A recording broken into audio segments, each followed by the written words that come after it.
मीराबाई की कहानी। मीराबाई भक्तिकाल की एक ऐसी संत हैं जिनका सब कुछ कृष्ण के लिए समर्पित था। मीरा का कृष्ण प्रेम ऐसा था कि वह उन्हें अपना पति मान बैठी थीं। भक्ति की ऐसी चरम अवस्था कम ही देखने को मिलती है। आइए जानें मीराबाई के जीवन की कुछ रोचक बातें। मीराबाई के मन में कृष्ण की ऐसी छवि बसी थी कि किशोरावस्था से लेकर मृत्यु तक उन्होंने कृष्ण को ही अपना सब कुछ माना। जोधपुर के राठौद रतन सिंह जी की इकलौती पुत्री मीराबाई का जन्म 16वीं शताब्दी में हुआ था। बचपन से ही वह कृष्ण भक्ति में रम गई थीं। मीराबाई के बचपन में हुई एक घटना की वजह से उनका कृष्ण प्रेम अपनी चरम अवस्था तक पहुंचा। एक दिन उनके पड्डेड हाउस में किसी बड्ढे आदमी के यहाँ बारात आई। सभी औरतें छत पर खड्डी होकर बारात देख रही थीं। मीरा भी बारात देखने लगीं। बारात को देख मीरा ने अपनी माता से पूछा कि मेरा दूल्हा कौन है। इस पर उनकी माता ने कृष्ण की मूर्ति की ओर इशारा करके कह दिया कि यही तुम्हारे दूल्हा हैं। बस यह बात मीरा के बालमन में एक गांठ की तरह बंध गई।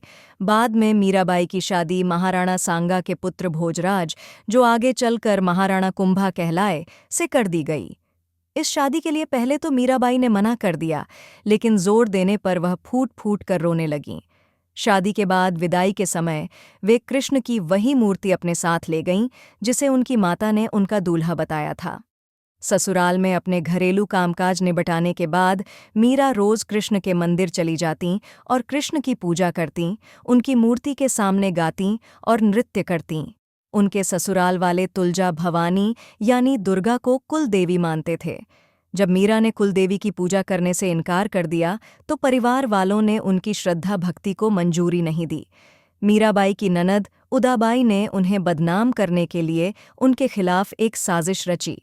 उसने राणा से कहा कि मीरा का किसी के साथ गुप्त प्रेम है और उसने मीरा को मंदिर में अपने प्रेमी से बात करते देखा है। राणा कुंभा अपनी बहन के साथ आधी रात को मंदिर गया।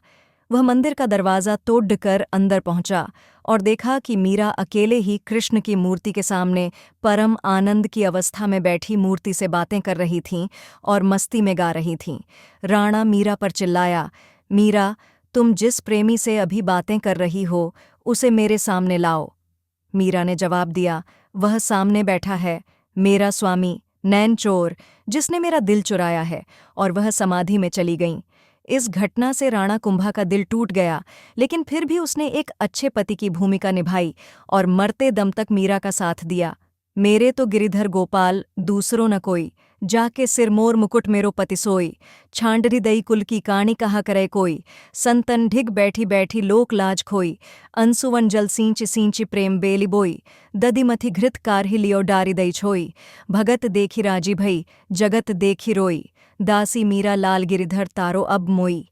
हालांकि मीरा को राजगद्दी की कोई चाह नहीं थी, फिर भी राणा के संबंधी मीरा को कई तरीकों से सताने लगे। कृष्ण के प्रति मीरा का प्रेम शुरुआत में बेहद निजी था, लेकिन बाद में कभी-कभी मीरा के मन में प्रेमानंद इतना उम्दा पद्धता था कि वह आम लोगों के सामने और धार्मिक उत्सवों में नाचने गाने लगती थीं। वे रात में चुपचाप चित्तौड़ के किले से निकल जाती थीं और नगर में चल रहे सत्संग में हिस्सा लेती थीं। मीरा का देवर विक्रमादित्य, जो चित्तौड़गढ़ का नया राजा बना, बहुत कठोर था। मीरा की भक्ति, उनका आम लोगों के साथ घुलना मिलना और नारी मर्यादा के प्रति उनकी लापरवाही का उसने कड्डाहा विरोध किया। उसने मीरा को मारने की कई बार कोशिश की, यहाँ तक कि एक बार उसने मीरा के पास फूलों की टोकरी में एक जहरीला सांप रखकर भेजा और मीरा को संदेश भिजवाया कि टोकरी में फूलों के हार हैं। ध्यान से उठने के बाद जब मीरा ने टोकरी खोली तो उसमें से फूलों के हार के साथ कृष्ण की एक सुंदर मूर्ति निकली। राणा का तैयार किया हुआ कांटों का बिस्तर भी मीरा के लिए फूलों का सेज बन गया जब मीरा उस पर सोने चलीं। जब यातनाएं बर्दाश्त से बाहर हो गईं तो उन्होंने चित्तौड़ छोड़ दिया। वे पहले मेद्धता गईं, लेकिन जब उन्हें वहां भी संतोष नहीं मिला तो कुछ समय के बाद उन्होंने कृष्ण भक्ति के केंद्र वृंदावन का रुख कर लिया। मीरा मानती थीं कि वह गोपी ललिता ही हैं, जिन्होंने फिर से जन्म लिया है। ललिता कृष्ण के प्रेम में दीवानी थीं। खैर, मीरा ने अपनी तीर्थयात्रा जारी रखी। वे एक गांव से दूसरे गांव नाचती गाती पूरे उत्तर भारत में घूमती रहीं। माना जाता है कि उन्होंने अपने जीवन के अंतिम कुछ साल गुजरात के द्वारका में गुजारे। ऐसा कहा जाता है कि दर्शकों की पूरी भीड़ डाच के सामने मीरा द्वारकाधीश की मूर्ति में समा गईं। कहानी अच्छी लगी हो तो लाइक करें, सब्सक्राइब करें और शेयर करें। धन्यवाद।